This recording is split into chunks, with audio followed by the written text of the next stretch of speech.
Olá pessoal, essa é a nossa aula sobre dinâmica e nessa videoaula nós vamos estar falando sobre alguns exemplos de forças. Em particular, agora nós vamos falar sobre a força gravitacional.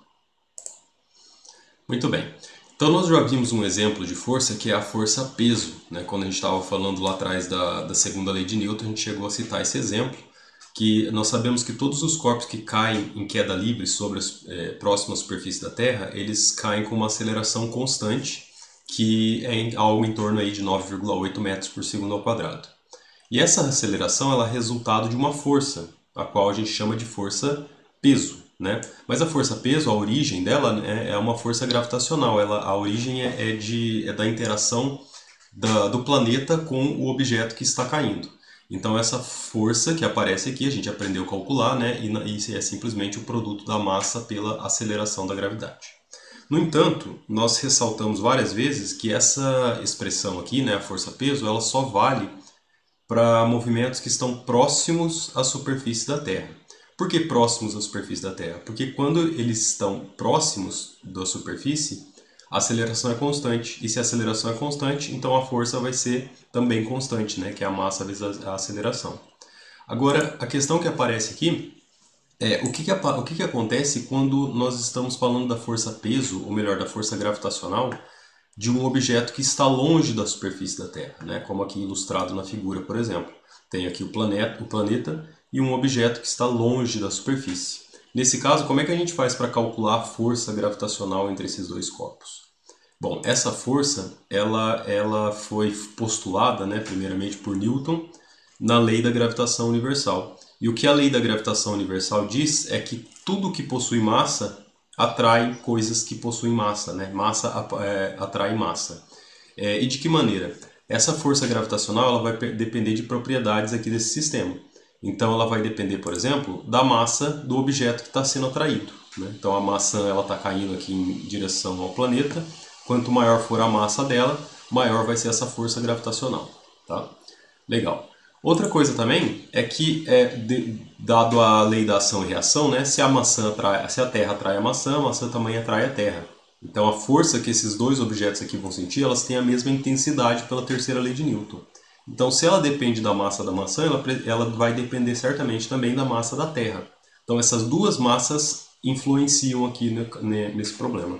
Tanto a massa do objeto que está caindo, quanto a massa do planeta que está atraindo esse objeto. Legal. Outra coisa, essa força ela depende da distância que esses objetos se encontram um do outro.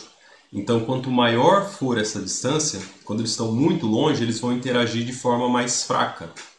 Já quando esses objetos eles estão mais próximos, a força de atração gravitacional ela vai ser uma força mais intensa.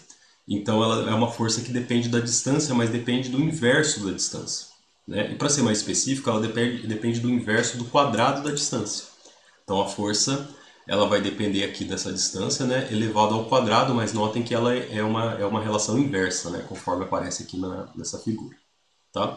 Então, esse aqui é o formato da lei da gravitação universal. E depende também de uma constante gravitacional aqui, que é determinado experimentalmente. Essa constante Gzão a gente costuma chamar de constante gravitacional universal. E ela tem um valor bem conhecido, medido experimentalmente, de 6,67 vezes 10 a menos 11 newton metro quadrado por quilograma quadrado. Tá? Então essa expressão aqui ela permite a gente calcular a força de atração gravitacional entre quaisquer dois objetos. Dados dois objetos, eles vão se atrair, uma caneta e um lápis. Esses dois objetos eles se atraem gravitacionalmente. E como é que a gente faz para calcular a força de atração gravitacional entre esses dois objetos? Nós precisamos conhecer a massa dos objetos e precisamos saber também a distância que eles se encontram um do outro. E aí a gente pode pensar assim, poxa, mas se quaisquer dois objetos eles sempre se atraem devido à força, à lei da gravitação universal, por que a gente não vê então as coisas sendo atraídas uma para a outra o tempo todo? Por que uma caneta e um lápis você pode deixar uma do lado da outra ali em cima da mesa que elas não vão se atrair? O motivo para isso é que essa força de atração gravitacional ela é em geral muito fraca. E isso aqui se manifesta nessa constante. Ó. Essa constante gravitacional ela tem um valor que é 10 elevado a menos 11. Então quer dizer, o resultado dessa conta aqui só vai ser um valor expressivo se as massas envolvidas forem muito grandes. Caso contrário, né, qualquer número multiplicado por 10 elevado a menos 11 vai dar um resultado bem pequeno, né? Vamos fazer um exemplo? Ó. Eu quero calcular a força de atração gravitacional entre uma pessoa, cuja massa aí é em torno de 75 kg, né, e um pacote de arroz, 5 kg. Né? Esses dois objetos eles se atraem gravitacionalmente falando. Né? E vamos colocar que a distância entre os objetos é de 1 metro. Então, só para a gente ter uma ideia, qual é a força de atração gravitacional entre esses dois corpos? A gente pode fazer a continha, né? Basta colocar todo mundo aqui na equação e daí a gente vai chegar à seguinte conclusão. Fazendo essa continha, essa multiplicação, né? A gente vai chegar que a força vai ser de intensidade de 2,5 vezes 10 a menos 8 newton. Né? 10 a menos 8 quer dizer 0 seguido de 8 casas decimais depois da vírgula. Né? Então, dá para perceber que é uma força muito pequena, né? Uma força ridiculamente pequena. Qualquer outra força de qualquer origem que estiver ali também agindo sobre o sistema vai ser muitíssimo maior do que a força gravitacional, de tal forma que ela é totalmente desprezível nesse caso. Né? Por isso que a gente não consegue, de fato, observar efeitos da atração gravitacional entre objetos pequenos. Quando é que a gravitação ela vai se tornar relevante? Quando a gente estiver falando de objetos que são muito grandes do tamanho de planetas, do tamanho de estrelas, asteroides e coisas do tipo. Né? Então não é à toa que quando a gente fala de gravidade a gente associa à Terra, né? A Terra tem gravidade, mas na verdade tudo tem gravidade. Né? Acontece que a gravidade gerada por objetos pequenos ela é desprezível, é muito pequena. É indetectável, inclusive, em laboratório, né? Porque esse número aqui, essa interação é tão pequena que é muito difícil de medir. Não tem como medir com uma precisão tão pequena assim. Né? Mas quando a gente está falando da atração de um planeta com outro planeta, né? Ou da Terra com a Lua, ou da Terra com o Sol, qualquer coisa do tipo, aí de fato essa interação ela fica bastante expressiva. Legal? Tá, aí na sequência eu queria falar um pouquinho sobre uma coisa que a gente já falou, na verdade, né? O que acontece quando nós estamos falando da atração gravitacional entre dois objetos, né? Por exemplo, aqui um deles eu vou considerar como sendo a Terra e o outro eu vou considerar como sendo uma maçã ou algo assim, que está muito próximo da superfície. Você fala, poxa, mas está muito próximo da superfície, a força que vai agir aqui é a força-peso, né? M vezes G, que a gente já conhece. Mas por outro lado, a lei da gravitação universal ela é tão geral que ela serve para descrever qualquer tipo de situação. Quando os objetos estão longe e quando os objetos estão juntos também. Né? Então ela deve ser verdadeira, né? ela é válida também nesse limite aqui. Né? E o que acontece se a gente aplicar a lei da gravitação para esse limite em que os objetos estão muito próximos à superfície da Terra? Primeiro vamos entender matematicamente o que significa dizer próximo à superfície. Então, dado esse desenho aqui, a gente consegue ter uma ideia assim, intuitiva, né, de que dizer que um objeto está próximo à superfície significa que a distância desse objeto até o centro da Terra é praticamente a mesma coisa que o raio da Terra. Né? Então a gente pode ver que a distância é muito pequenininha, né? De tal forma que essa distância aqui é praticamente igual, né, com uma pequena diferença ao tamanho do raio da Terra. Então só para a gente ter uma ideia, o raio da Terra é estimado aí algo em torno de 6.400 quilômetros. Né? E essa distância do objeto até o centro do planeta, ela é o raio mais essa alturazinha aqui.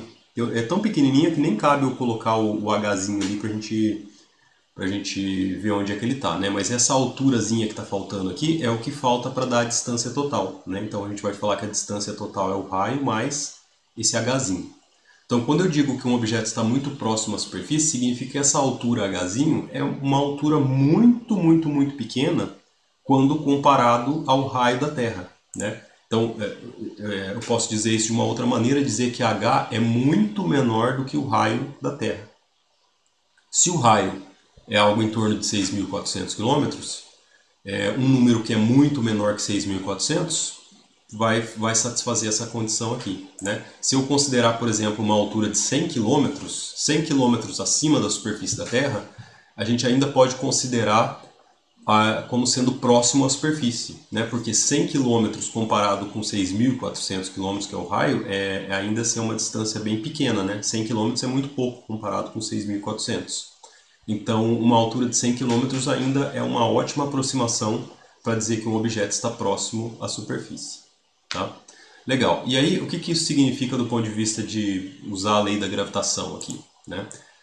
É que, olha só, utilizando a lei da gravitação universal, a gente precisa colocar aqui, ó, a Gzão, né, que é a constante gravitacional, a massa do planeta, a massa da maçã, que eu deixei separadinho aqui, dividido pela distância ao quadrado, né? Mas como a distância é praticamente o raio, então eu vou pegar e vou dividir pelo raio. Então, com uma ótima aproximação, isso aqui vai ser o raio elevado ao quadrado, né? E quando está próximo à superfície da Terra, a gente sabe que essa força também é a força-peso, né, que é mg. Então, por uma simples comparação dessas duas coisas aqui, ó, percebe que mzinho com mzinho dos dois lados eu posso cancelar, e daí eu chego à seguinte conclusão, que esse gzinho, que é a aceleração da gravidade, ele pode ser calculado a partir de fatores de propriedades características do planeta. Então, olha que legal. A aceleração da gravidade pode ser calculada se nós conhecermos a massa do planeta e se nós conhecermos o raio do planeta, né? Então, se a gente fizer essa continha aqui, nós devemos chegar no valor lá conhecido de 9,8 metros por segundo ao quadrado, né? Aproximadamente, lógico. Então, olha só. No caso da Terra, se vocês fizerem uma pesquisa rápida aí na internet, vocês vão ver que a massa da Terra é de algo em torno de 5,97 vezes 10 elevado a 24 kg, né? Enquanto que o raio, como eu já falei, né, é algo em torno de 6.400 km. Se nós substituirmos esses valores aqui nessa expressão, nós vamos chegar que a aceleração da gravidade vai ser algo em torno de 9,72 metros por segundo ao quadrado. Então note que esse valor aqui está muito, muito próximo do 9,8 que nós conhecemos, né? É claro que pequenas diferenças vão acontecer, até porque isso aqui é uma aproximação, né? E também a gente precisa levar em consideração que a Terra ela não é uma esfera perfeita. A Terra ela é levemente achatada nos polos. Além disso, ela também não é perfeitamente lisa, né? Ela tem o relevo, tem lugar que é alto, tem lugar que é baixo, né? A crosta terrestre ela é toda irregular. Então, isso tudo que nós estamos fazendo aqui é calculando uma aproximação. Mas percebam que essa aproximação aqui é uma aproximação bem boa, né? De 9,8 para 9,72 é uma aproximação assim razoável, né? Se a gente quiser calcular a gravidade da Lua, como é que a gente faz? Bom, basta fazer a mesma continha, né? Se vocês pesquisarem aí rapidamente na internet, vocês vão encontrar que o raio da Lua é algo em torno de 1.737 km, enquanto que a massa é algo em torno de 7,34 vezes 10 a 21 kg, né? Fazendo essa continha, nós chegamos aqui nesse valor, ó.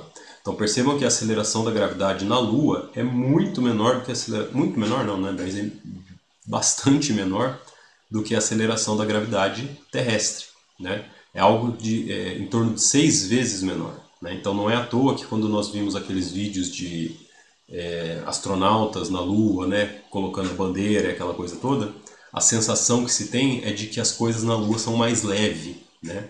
Não é que as coisas são de fato mais... Não é que a massa dos objetos vai ficar menor, né? Mas é que o peso sentido na Lua vai ser menor, porque a aceleração da gravidade lá é menor, né? Então, uma pessoa que tem 70 kg aqui na Terra, ela vai ter 70 kg lá na Lua também. A massa não muda. No entanto, o peso dessa pessoa na Terra é maior do que o peso dessa pessoa na Lua. A sensação de estar mais leve, né? Mesmo a massa não tendo sido alterada. E o motivo para isso é a gravidade, que é bem menor, né? E nós podemos fazer essa continha para várias outras situações, né? Eu vou deixar como exercício aqui para vocês, ó, calcular a aceleração da gravidade em Júpiter e a aceleração de gravidade no Sol, tá? Então quero que vocês façam essa continha aqui. Fazem uma pesquisa rápida aí na internet, vocês vão encontrar o raio e a massa de cada um deles. E aí com isso vocês conseguem uma estimativa da aceleração da gravidade. Tá joia? Muito bem. Então, sobre esse assunto aí da lei da gravitação universal, vou ficar por aqui. E na próxima videoaula nós vamos falar sobre outros exemplos de forças, tá bom? Então vejo vocês logo logo. Até mais.